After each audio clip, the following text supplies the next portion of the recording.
I've got a dim memory of having spoken about this or having told this anecdote in some other episode of You're Listening to Radio Revel, perhaps way back in Season 1 when my audience was mainly Japanese people looking for English as a second language teachers.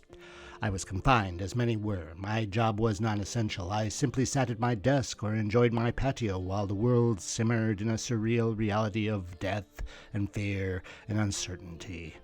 Ah, good old spring of 2020. But, well, doesn't matter. As we get older, we end up doing a Grandpa Simpson from time to time, repeat things we've already said, tell stories we've already relived, bored the following generations with what we think is hard-earned wisdom, but is actually synapses firing off because some stimulus has caught our eye. So, here goes.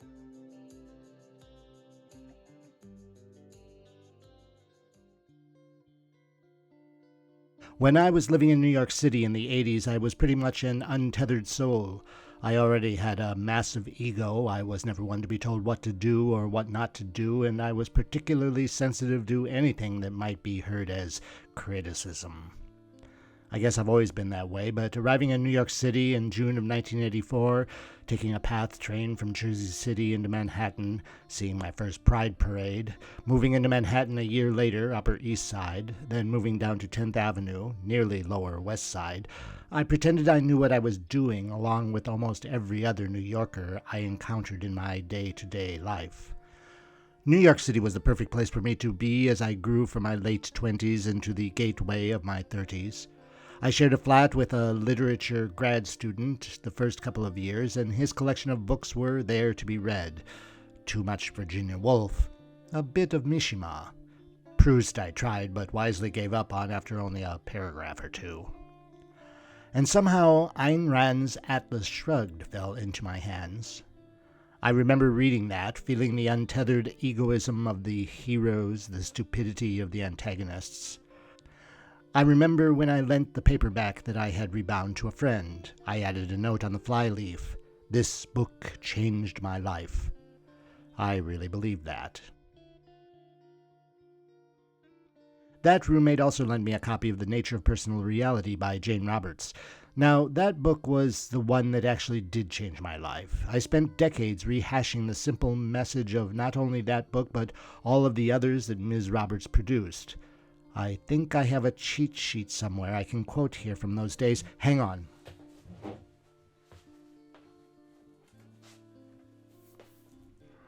The self is not limited. There are no boundaries or separations of the self. Those boundaries that you experience are the result of false beliefs.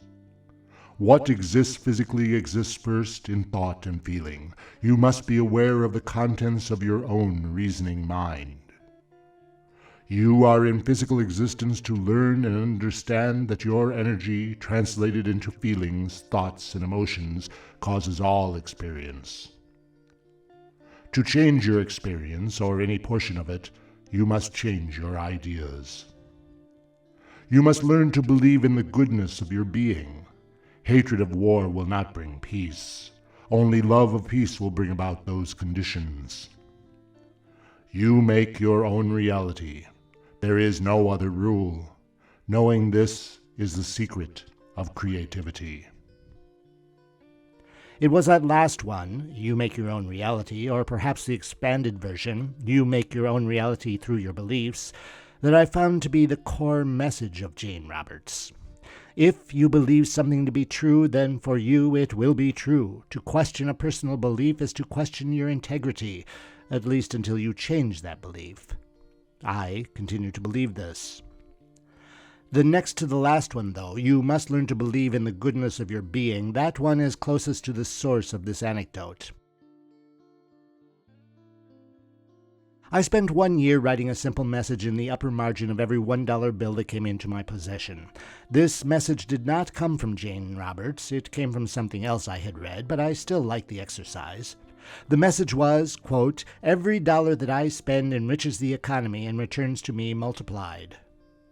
This idea was closely tied to the habit, which I use in When Herb Met Mabel, of always carrying a dollar bill in my pocket and, when nervous, putting my hand in that pocket and folding the bill down to the smallest I could.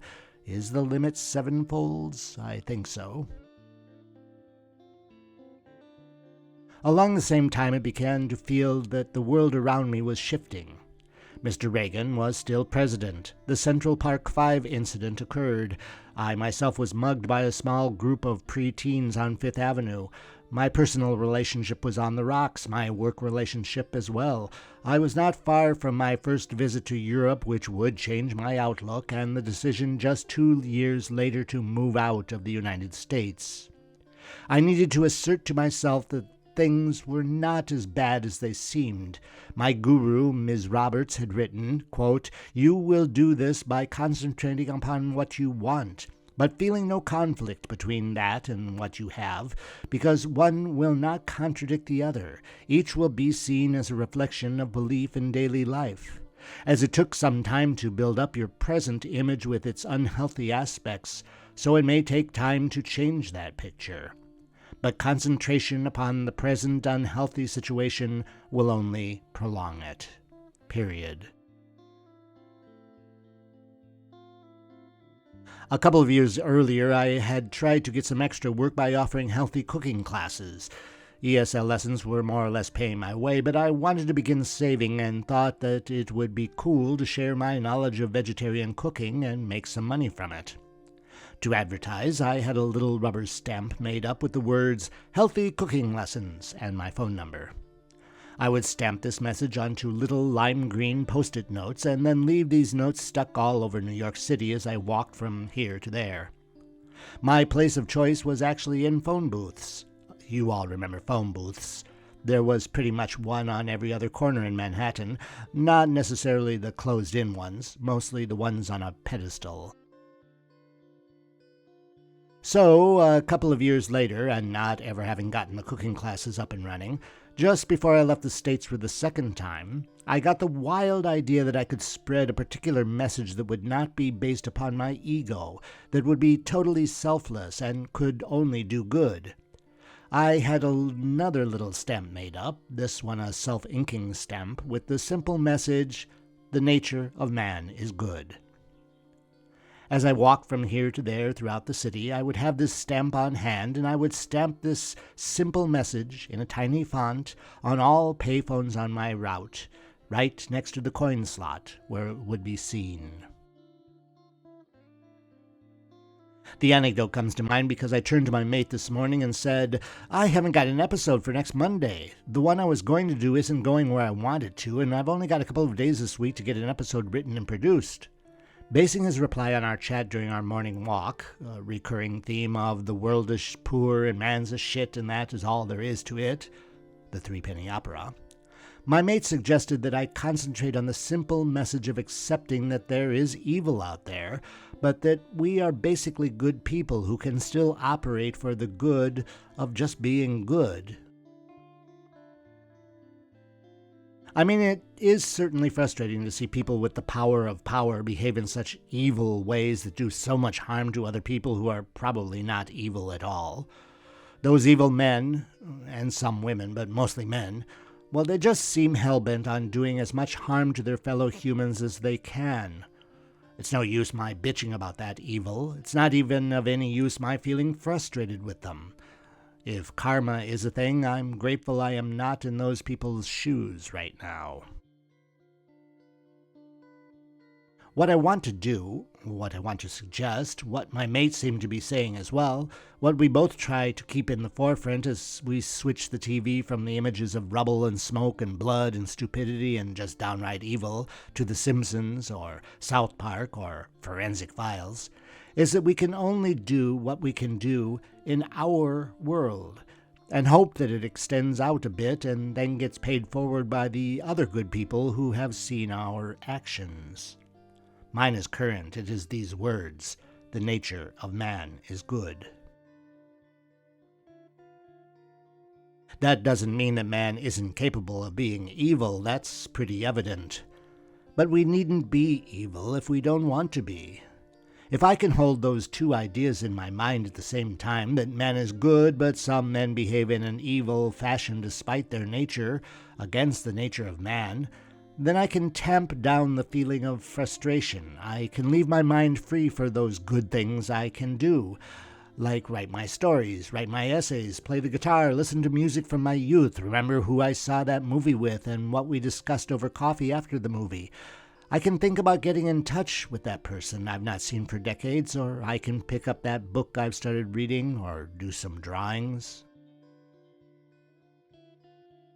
I may not be doing anything remarkable. I may not save a life or prevent an injury, but I am doing no harm. I am being good, and as I also believe in the whole energy cannot be created or destroyed, it can only be changed from one form to another, Albert Einstein, I hope my good energy continues to be good as it makes that transition from one form to another. You get what you give multiplied. I don't know if that sentence, which I have repeated thousands, perhaps tens of thousands of times since I became an adult, has its roots in Jane Roberts or Konstantin Stanislavski, and I tend to think it was the latter, but I do know that it has been true in my lifetime. That may be because I firmly believe in its truth. It's a kind of karmic idea, yeah, but I like it. You can steal it if you like. It's a pretty good keystone for building the arches of your own belief system.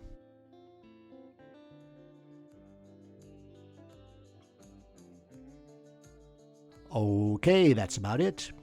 This episode is actually the fill-in between the second story of Fictional Interlude and the third.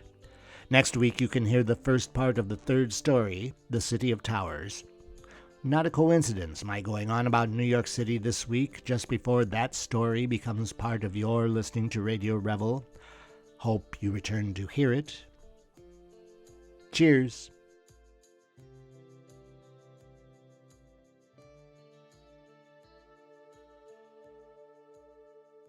You're listening to Radio Revel.